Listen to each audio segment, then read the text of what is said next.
Welcome back to America Right Now. I'm Emma Reckenberg in for Tom Basili. The January 6th Select Committee in the House is causing major controversy after GOP critics say it's all political. Let's welcome in our panel now to discuss. We are pleased to welcome in Dr.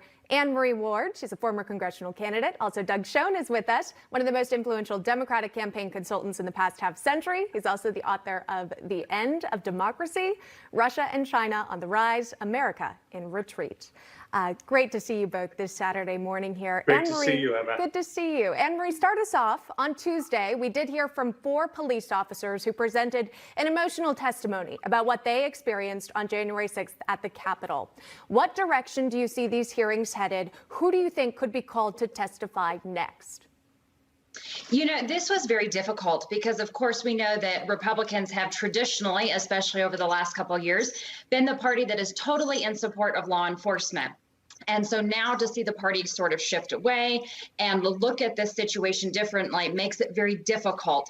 I think moving forward, we're going to probably see the most likely people to be subpoenaed would be those closest to Donald Trump, those that we've heard in the news quite a bit, Mark Meadows, some of these others, because they're probably going to be looking for those specific statements that they can nail down. We've seen that with Mo Brooks.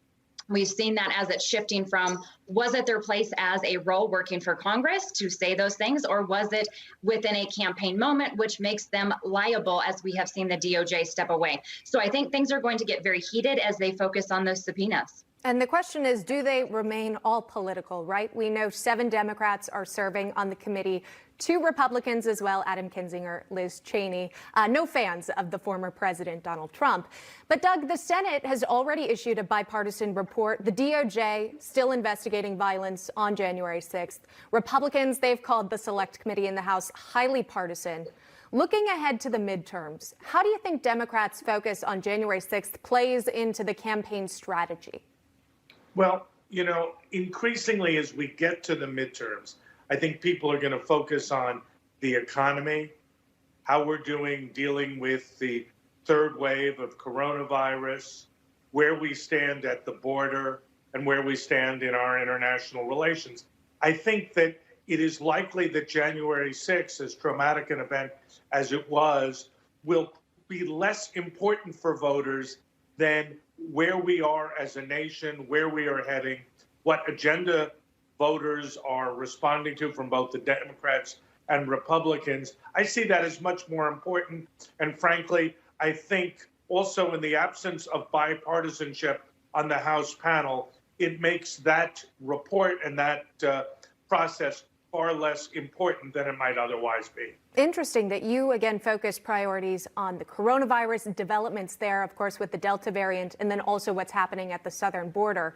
And the economy. And the economy. The economy Absolutely. was my first Sure. mention. Hey, it's very important. And speaking of the economy and spending as well, money, money, money. Anne Marie, this bipartisan infrastructure deal, it's moving forward after some legislative drama. It's going to cost you. But do you think it's going to ultimately pass?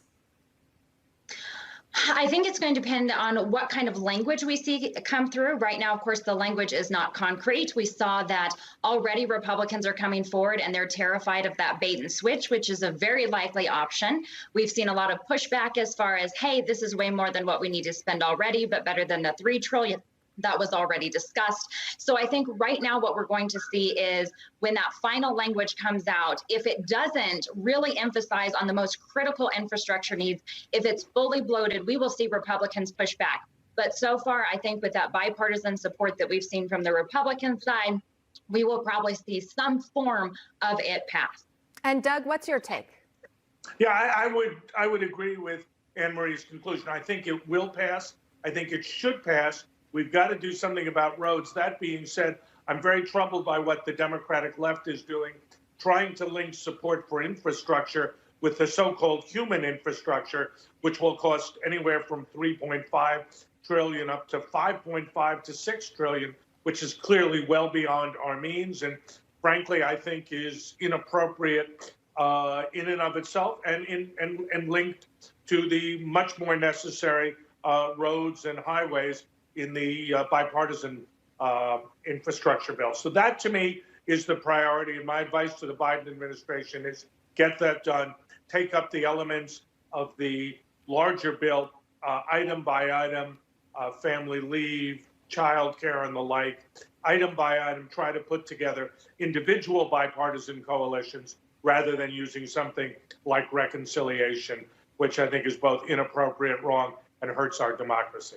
All right, lawmakers, of course, looking now to debate. We will wait and see what happens with the final version of infrastructure bill. But let's talk about what's happening in California, where the recall is getting tighter and tighter. The polls show Gavin Newsom is close to a 50-50 split over whether or not he could be recalled during this election. Anne Marie, what do you make of what's happening out west? You know, this is a great thing, really. And of course, I live in Arizona, so it's our border state. And we often welcome people to the land of the free when they make it across the border.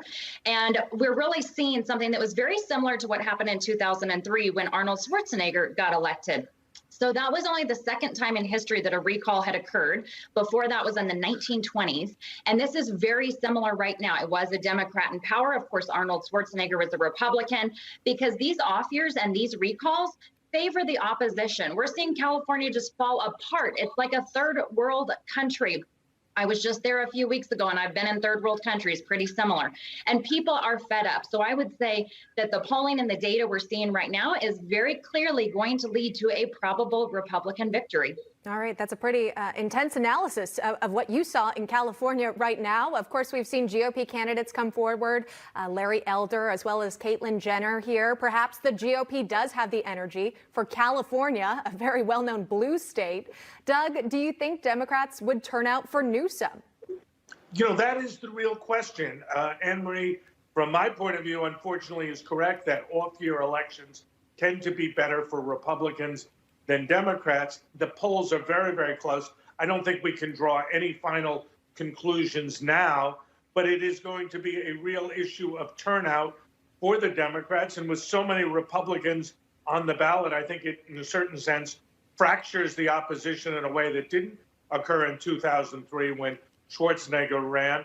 So I think that Gavin Newsom has at least a 50-50 chance of surviving, but it's going to be a horse race. And I think a large part of what happens is based not only on turnout, but how Newsom responds to the Delta variant, because I certainly think that the immediacy of that third wave is impacting the polls in a way that's adverse for him. Yeah, we'll wait and see. And also if the GOP candidates can kind of unite around one similar candidate as well. Doug Schoen, Dr. Anne Marie Ward, great discussion on this Saturday morning. Thank you, political panelists. Thank you. We appreciate it. You're welcome. Thanks for having us. Sure. Up next, we will separate fact from fiction on COVID vaccines and mask mandates. Stay with us. More after this. Welcome back to America Right Now. I'm Emma Reckenberg, filling in for Tom Basili. Coming up in this half hour, a number of policing bills have been passed in blue states. We will review the impact they're having on recruiting and keeping police on the force. Plus, in our Aging in America segment, we'll bring you the must-have tips and discounts for older Americans who may be getting back out to travel after the pandemic. But first, let's check in with Amanda Brilhanti for the latest headlines. Hi, Amanda. I don't think you're too old for any tips and discounts when it comes to traveling. I'm ready to travel. Me too, and I'm ready for those tips and discounts. Yes, so we'll all be listening. Stay tuned. Here's what else we're covering, Emma. Thousands of Afghans are leaving over fears of the Taliban having nowhere to go. Now, the UN reports about 330,000 Afghans have been displaced, including more than half who've left their homes since the U.S. troop withdrawal began in May. The International Organization for Migration reports a 30 to 40% spike in the number of Afghans illegally crossing the border since the troop withdrawal began. Meanwhile, 2 trains in Boston crashed, leaving at least 25 people injured. Thankfully, all the injuries are non-life-threatening. The train operators were among the most hurt. Now, the trains were traveling westbound when one of them rear-ended the other, and the cause is still under investigation. And an NFL rookie card sells for $4.3 million. The 2017 signed card of Kansas City Chiefs quarterback Patrick Mahomes is now the highest price paid for an NFL card. The card was sold in a private sale, beating a previous record of $3.1 million for a Tom Brady card. Mahomes responded and said he knew it was up for auction, adding the final price shows the business has been growing. And those are just some of your headlines. For more breaking news, go to newsmax.com. And it always surprises me that somebody somewhere has a card this big, worth millions of dollars. And I wonder the age of the person too, right? How common is it normally that you see, young kids, they're trading baseball cards, but when you've got that kind of money, I got a feeling you've been a fan for life. Yeah, right? Definitely. Well, Mahomes is not that old of a player. He's pretty Very recent. true, so, yeah. But a Super Bowl champ, Yes. nonetheless. So Yeah. there you go. There's the value behind it. Lucky people who've got money to spend on cards. Amanda, thank you very much. Still to come, blue state policing reforms are having a major impact on the men and women in blue. We will be taking a closer look. And this, Newsmax is now available on the go, whether you're driving, exercising, or even just going to the grocery store. You can listen to the Newsmax podcast with Rob Carson as host. He hosts the Newsmax Daily. It's available for free on all major platforms like iTunes, Spotify, iHeart, Stitcher, Pandora, and more.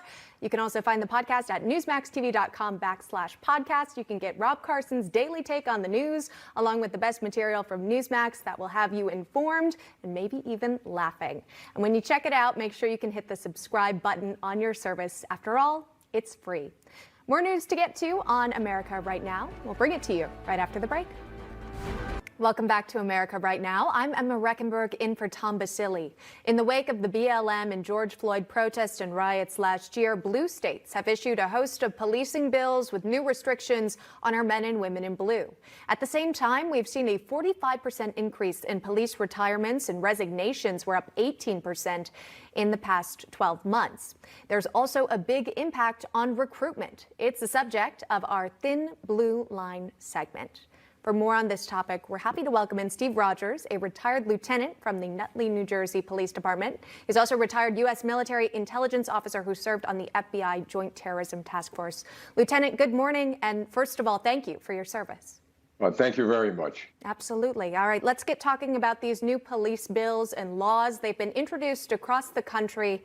They range from issues like training techniques, body camera use, and also those use of force restrictions. What do you make of some of the new plans you've seen for the police departments? What we're going to see is a very bad situation become catastrophic with regard to the dramatic increase in crime across the country. None of these reforms, and I looked at all of them, are going to do anything to help the police maintain law and order. The police need the tools, they need the backing of the government, and as a result of what these reforms are doing, they're not going to get that. And by the way, recruitment, as you said, is way, way down, and retirements are way, way up. And I want to talk to you about that as well. Maybe the challenges that these police departments, the remaining officers, might face because we've seen retirements increase and also a lesser number of recruitments. Look, the challenges are going to be, again, to a degree that those officers who are remaining on the job are going to look to get out as early as they could. Police can no longer be proactive. You know, I've always advocated proactive policing. You go out, you look for criminal elements, and you arrest people based on low-level crimes or quality of life crimes. They're not going to do that anymore. It's going to become reactive. And when the police become reactive, they're not out there looking for criminals. They're just waiting for the crimes to happen. They're going to do their job, but why go the extra mile if you, the police officer, becomes the criminal after you take every action you can to prevent a criminal act? You also said that current police officers are lacking some support and backing from the government officials, maybe their local leaders as well. Have you heard from police officers who've really expressed that frustration? Yes. In fact, I've spoken to police officers all over the country. I still network with a lot of them. And to a person, the common thread is, look, we're afraid. They're not afraid of the criminals. They're afraid of the government. We're afraid that if we make an honest mistake, and mistakes happen, if we do something not according to like these new reforms, we're going to get into trouble. We don't have their backing. And I'll give you an example. Just yesterday, Seattle and Washington State, decided to withdraw a canine, a dog, to search a criminal suspect who allegedly committed a murder. What do you think of that? They couldn't use the dog because they're in fear of what will happen to them, that is the police, if the dog bites the criminal suspect. So what we see here is fear, not against the criminals, but fear with regard to how the government's treating the cops. Well, we've also seen recently, too, maybe store surveillance cameras noticing criminals filling up their arms with merchandise, walking out of these stores. I'm talking specifically in the state of California because of those local laws there where there's a number, a dollar sign when it comes to merchandise that you can take without being, with the police really going after you here. Do you see this becoming a trend, and how much of it is to blame on these local laws that allow criminals to do these actions? Well, I've spoken to a large, and I won't name the department store, a very, very large department store nationwide, and they said they're losing about $20 million a year just in shoplifting because there's no longer enforcement. Now, why isn't there no longer enforcement? A police officer has to make a decision. Are you going to go arrest somebody and then end up in a physical confrontation with them because they hit you, and then you hit them, and guess who ends up getting prosecuted? The cop. So these reform laws are doing nothing but strengthening the ability of criminals to commit crimes and reducing the ability of cops to do their job. And you see it. I mean, it's obvious. Crime is escalating. Criminals know there's no longer fear of the police. You know, we've seen in many cases some state officials now investigating misconduct if it were to occur in a police department. Are you concerned about these investigations becoming overly political? Yes, look, I'm for one in favor of any police officer who violates the law, who commits a crime, who tarnishes the badge, who commits police brutality. They don't need to be on the job. No good cop wants that type of officer on the street. But saying that, police officers will pull people over, and they will be accused of pulling a person over, for example, for race, for color, for creed, for religion, for anything these days. Now it goes to internal affairs. And that police officer is going to go through hell when it comes to possible prosecution. But there's something good that did happen. Cameras. Cops are now saying, you know what? It's good we have cameras because you're finding that nearly 80 to 90% of the accusations against them are false. Really important point you share with us on the program today. That's retired Police Lieutenant Steve Rogers joining us live. Thank you so much, Lieutenant. We appreciate it. My pleasure. Thank you. You're welcome. Up next in our Aging in America segment, we've got must-have tips and discounts for older Americans when it comes to travel. Hello and welcome to America Right Now. I'm Emma Reckenberg filling in for Tom Basili. We've got all that and more over the course of the next 2 hours. But first, let's check in with Amanda Brilhanti for the latest headlines. Hi, Amanda. Hi, Emma. Good morning. Here's what else we have going on today. An extension of the eviction moratorium fails to pass late Friday. The moratorium is set to end today. House Democrats attempted to pass the extension with a unanimous consent request, later being rejected by Republicans. Now, states like California and Washington have their own moratoriums, which will go through September. Meanwhile, more heat waves are set to hit the country as temperatures skyrocket in the Pacific Northwest. Although temperatures won't be as intense as June, they can be up to 25 degrees above normal. Most of interior Washington and central Oregon are under excessive heat warnings, and this comes as the area faces severe drought, creating dangerous wildfire conditions. There are at least 37 large wildfires burning across multiple states. And a Maryland man wins a state record after bringing in a 301-pound swordfish. 36-year-old Peter Schultz spent 8 hours fighting the fish as part of a fishing tournament. Schultz called it a fish of a lifetime, and he's now the first record holder for catching a swordfish in the Atlantic Division. Those are just some of your headlines. For breaking news, go to Newsmax.com. Emma, my dad is a deep sea fisher, and he's actually caught a 300-pound fish before. Really? They're huge, yes. That is impressive. Think of all the strength it takes to reel that one in. Oh, you need help. You have the whole belt, the whole setup. Yeah, somebody else comes in. I know with this specific story, Schultz said that the crew, they also stepped in and helped him. So, okay. Yeah. And you need to document that too, because otherwise people don't believe you, right? So you've got to make sure you've got the phone to take pictures nearby. If I tried that, I'd probably go right in the water with the fish. You would lose me. Yeah. All hands on deck. Oh, yeah. Literally. Amanda, thank you very much. Well, Amanda, America is completing its troop withdrawal in Afghanistan in the coming weeks. But the State Department is struggling to fulfill a critical promise to thousands of people who were vital in our effort in the country. National correspondent Logan Raddick has those details from Washington. Logan. That's right. The first group of Afghan interpreters who helped American troops during the war in Afghanistan arrived in the U.S. on Friday alongside their families. And this group of 221 people touched down at Fort Lee, Virginia, after a long flight from Kabul. As a result of that service, benefit from the possibility of securing a visa to come live in the United States. We're actively engaged in that process, notably in relocation planning for those brave Afghans and their families. The White House says offering this group refugee status is the least America can do for those who put their lives on the line to help our troops. Their last rounds of processing in Virginia should wrap up in the coming days, and then they'll be resettled throughout the U.S.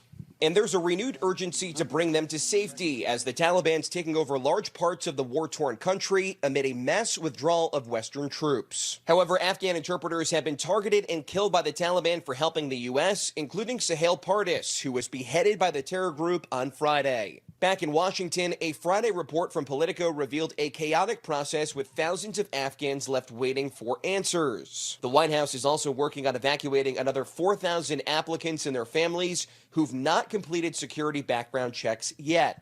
More than 70,000 Afghans have resettled in the U.S. since 2008 using a special visa program. And Friday's landing in Virginia begins a long road to resettle Afghans who risk their lives for American troops. Since the first of this year, our consular staff in Kabul has issued over 5,000 special immigrant visas and interviewed thousands more, some of whom departed yesterday. We are proud of that and of yesterday's success. Much work remains ahead to meet America's commitment to those who've been committed to us. And more help is on the way because on Thursday, Congress overwhelmingly approved legislation to allow for 8,000 visas and $500 million in funding for the Afghan visa program. Back to you. This week, President Biden released a 21-point plan to deal with the surge of illegal immigration into the U.S. It is facing fierce criticism from Democrats and Republicans. Let's dig deeper with Texas Congressman Tony Gonzalez joining us on the program. Also, Florida Congressman Byron Donalds is here with us as well. Good to see you guys. Thank you for joining us this morning. Congressman Donalds, this is an extensive 21-point plan. It aims to address border concerns from both parties, theoretically. What do you think it successfully addresses, and where might it need some work? Listen, this whole thing needs work. We got to keep this very simple, folks. Number one, you have to stop asylum cases being allowed at the border illegally. We should only be taking in asylum cases at legal points of entry. Those would actually be United States embassies. If you're trying to come from one of the Northern Triangle countries where we do have embassies, you should apply for asylum there, not coming to our border illegally. Number two, and more importantly, and we got to stop playing games with this, we just need to secure the border. The Border Patrol has been asking for this for more than 20 years. I know the Democrats just try to use it as a talking point with President Trump, but they've been asking about this for a very long time. Let's just fund it and get it done. Let's start there, and then we can figure everything else out. And we have seen a record number of migrants crossing into the United States, more than 188,000 for the month of June alone. Congressman Gonzalez, you recently secured funds through an appropriations bill. What does this bill address? You know, Lame Duck Nancy is focused on mask mandates here in D.C. Meanwhile, we've had 1.1 million illegal immigrants come through our southern border, unvaccinated, without masks, and things are only getting worse. Sadly, the federal government has basically abandoned people in Texas to fight on our own. So what we try to do is work very closely with our local law enforcement, our sheriffs, our mayors, our Border Patrol agents, and get them the resources they need, you know, from technology to extra funds for the everyday battles that they're facing. Many of the agents are saving lives. That's the part that doesn't get told. These migrants are making very dangerous treks, oftentimes through deserts, and Border Patrol agents are saving thousands of migrants' lives every single day. And this resource helps with that. Yeah, really fascinating point you bring up there. And as we continue to monitor what's happening at the southern border, let's move to Washington, D.C., where we are watching this bipartisan infrastructure bill. Congressman Donalds, Republican Ohio Senator Rob Portman has been hammering out details for weeks. There's $1 trillion in spending on roads and bridges that both sides seem to agree on. They need to be fixed. Would you support this bipartisan legislation? No, and I don't support it because we're out of money in a lot of different reasons, a lot of different ways. Look, if they're going to do anything, we should repurpose a lot of this money that was passed for a pandemic response, which we frankly don't need anymore. All this money that went to state and local governments, we should pull that back. And number two, and more importantly, we've created an inflationary cycle in our economy thanks to the federal government. By adding more money into the pot, it's going to make the cost of supplies go up for home construction, building construction. It's going to create a far more inflationary effect right now. We need to slow down, and cutting a deal that's over $1 trillion. I mean, this only makes sense in 2020 politics. I remember a decade ago, if the deal was $300 billion, that was a big deal. Now they're talking about $1 trillion deal. No, they need to stop. They need to reverse course. We're spending far too much money that we simply don't have. Do we have infrastructure needs? Yes. But we can spend probably $300 billion and still get to the core needs that must be tackled today. Spending $1 trillion, that just sounds like a deal that makes no sense to me at all. Well, Democrats would like to see even more money dealing with infrastructure, what they consider to be human infrastructure. Congressman Gonzalez, what do you believe needs to be paid for in an infrastructure deal? Yeah, look, Byron has it right. You know, the spending is absolutely out of control. Look, House Republicans in particular, have led on this issue for a long time. We believe in infrastructure. We believe in updating our roads and our bridges and our waterways and our land port of entries. That's important to our economy. But what you're seeing is this is the Nancy Pelosi gameplay. Playbook. Let's find a topic that is relevant, that makes sense to the American people, and how can she hijack it, and how can she fill it with all the wants that they have, you know, human infrastructure, all these other things. I mean, that's absolutely outrageous. The spending is completely out of control, and you're seeing it. Inflation is going up, the price of goods are going up, and the spending is a large part of that. Guys, thanks for joining us today. That's Congressman Tony Gonzalez and Congressman Byron Donalds as well. We appreciate it. Take care. Thank you. You're welcome.